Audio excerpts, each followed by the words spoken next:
오늘 하나님 말씀은요, 예수님께서 예수님의 제자들과 갈릴리 바다를 건너가시다가 큰 풍랑을 만나는 그런 장면입니다. 결국 제자들은 이 상황을 겪어가면서 예수님이 도대체 어떤 분이신지, 진짜 예수님 누구신지를 발견하게 되는 거예요. 19절 보십시오. 예수께서 깨어 바람을 꾸짖으시며 바다더러 이르시되 잠잠하라 고요하라 하시니 바람이 그치고 아주 잔잔하여 지더라.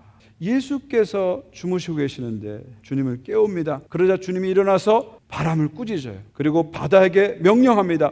잠잠하라 고요하라. 그러니까 바다가 순식간에 잔잔해집니다. 바다가 예수님의 말씀을 듣는 거죠.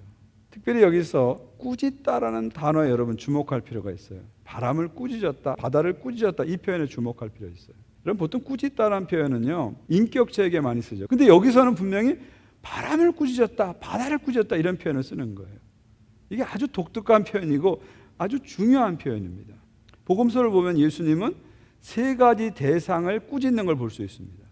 첫 번째로 예수님은 귀신을 꾸짖으시죠. 예수께서 꾸짖어 이르시되 잠잠하고 그 사람에게서 나오라. 가버나움 회당에 갔을 때 귀신 들린 사람이 나타납니다. 그러자 예수님께서는 그 안에 있는 귀신을 향해서 잠잠하고 나오라. 그러니까 이 귀신이 순종하고 나오게 됩니다. 우리 주님은요 귀신을 달래지 않으세요. 귀신을 꾸짖는 걸 볼 수 있어요. 여러분 무당이 하는 건 뭐예요? 귀신을 달래는 거 아닙니까? 애군을 막는 게, 저주를 막는 게 무당들이 하는 일이잖아요. 근데 예수님은 귀신을 꾸짖어요. 근데 예수님 꾸짖으니까 귀신이 예설 하면서 순종합니다. 무슨 얘기예요? 예수님은 사탄 마귀 귀신도 다스리시고 지배하는 주님이라는 걸 보여주는 거죠. 또 예수님은 사람을 꾸짖으십니다.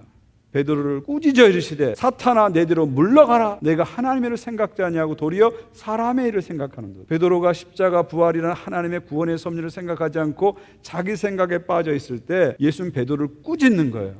사람을 꾸짖으시는 분이에요. 예수님은 아무리 위대한 사람도, 아무리 대단한 사람도, 아무리 거창한 사람도 예수님 앞에서는 꾸지람을 받을 수밖에 없는 거예요. 예수님은 모든 사람을 다스리는 권세가 있는 분이기 때문에. 세 번째로 예수님은 바람을 꾸짖으세요. 오늘 본문 보니까 바람을 꾸짖었다는 거예요. 바다를 꾸짖었다는 거예요. 자연 세계도 예수님이 다스린다 그런 얘기예요. 귀신을 꾸짖었다, 보이지 않는 영의 세계도 주님이 다스린다. 사람을 꾸짖었다, 인간 세계도 주님이 다스린다. 바람을 꾸짖었다, 바다를 꾸짖었다. 이것은 뭐예요? 자연 세계도 주님이 다스린다. 특히 이 바다라는 것을 우리가 좀 생각해 볼 필요가 있는데요. 이 신구약 성경에서 바다는 특별한 공간입니다. 바다는 혼돈의 공간이에요. 악한 영이 지배하는, 인간이 통제할 수 없는 혼돈의 공간을 바다라고 얘기합니다. 그래서 구약 성경을 보면 바다에 누가 살죠? 리오야단, 큰 뱀이 삽니다. 리오야단은 사탄을 상징하는 거예요. 사탄이 사는 곳이 바다예요. 신약 성경 계시록을 보게 되면 사탄의 상징인 용이 바다에서 올라옵니다. 그러니까 바다는 악한 영이 지배하는, 인간이 통제할 수 없는, 그 누구도 통제할 수 없는 혼돈의 영역입니다. 혼돈의 세계예요. 근데 그 바다가 예수님 말씀 한마디에 잠잠해지는 거예요. 바다도 예수님이 다스리신다. 바다하고 예수님 관계가 주종 관계예요. 예수님 명령하면 듣는 주종 관계라는 겁니다. 여기서 우리는 분명하게 깨닫게 되죠. 우리 예수님은 그냥 인간이 아니시라는 겁니다. 바다도 꾸짖으시고 다스리는 창조주 하나님이라는 것을 깨닫게 되죠. 제자들이 바로 그걸 깨달은 거예요. 저가 누구이기에 바다도 순종하는가? 저분은 인간이 아니구나. 바다까지 순종시킨 걸 보니까 저분은 하나님이시구나. 특별한 존재구나 하는 것을 서서히 깨닫게 된다는 것이죠.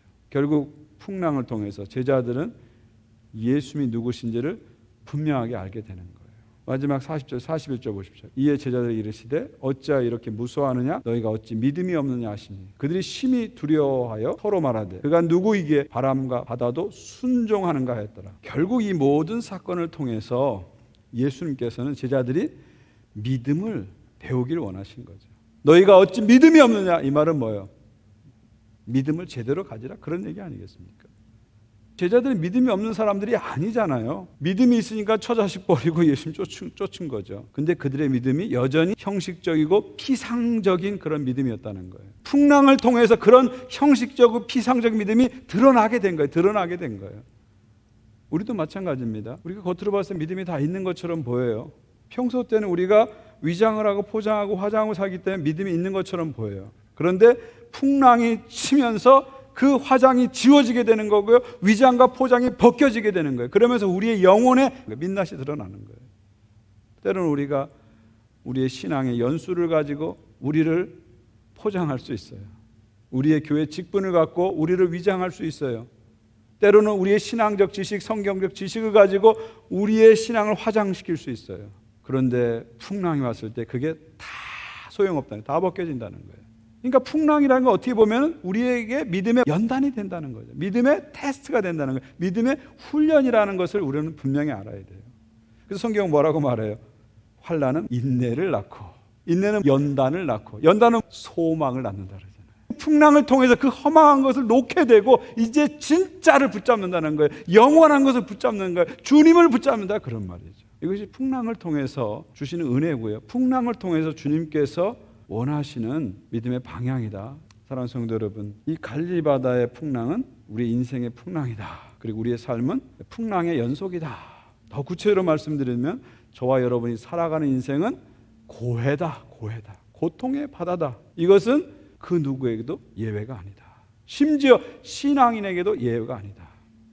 근데 우리 신앙인에게는 더 위대한 진리가 하나 있죠. 인생은 고통의 바다다. 그러나 그 고통의 바다의 한복판에 우리 주님이 계시다 이거죠. 이것만 붙잡으면, 이것만 믿으면 어떤 풍랑 안에서도 너희들은 이길 수 있다. 승리할 수 있다. 이것이 오늘 주님께서 우리에게 주시는 위대한 메시지입니다.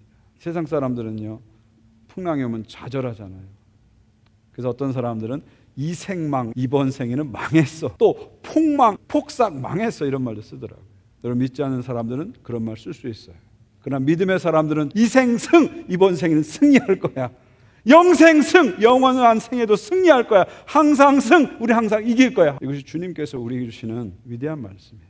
저는 저와 여러분이 인생의 풍랑 가운데서 한복판에 함께 계시는 주님을 바라보면서 승리하시기를 주의 이름으로 축원드립니다. 여러분, 큰 바람이 불 때 이 참새하고 독수리는 전혀 다른 태도를 취합니다. 이 참새는요, 날개가 작아가지고 자기 날개 힘으로 항상 날아다니는 새예요. 근데 독수리는 날개가 큽니다. 쫙 피면 2m까지 퍼져요.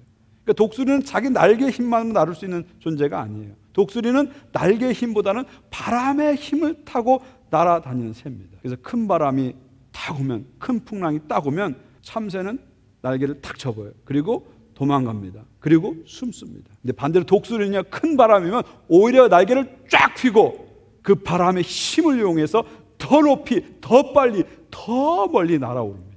사랑하는 성도 여러분, 우린 참새가 아닙니다. 우리는 영적인 독수리입니다.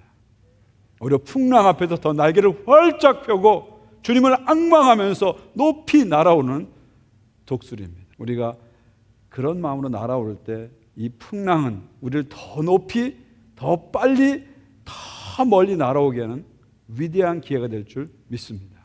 잊지 마십시오. 인생의 풍랑은 항상 있어요. 인생은 바람 잘 날 없습니다. 근데 꼭 잊지 말 게 있어요. 그 풍랑의 배 한가운데 주님이 계시다. 우리는 승리할 것이고요. 오히려 이 풍랑을 통해서 하나님의 영광을 위해서, 하나님 나라를 위해서 더 힘차게 날아오를 것입니다. 그런 은혜가 여러분의 개인의 삶에, 또 우리 교회 전체 항상 흘러넘치기를 주의 이름으로 축원드립니다.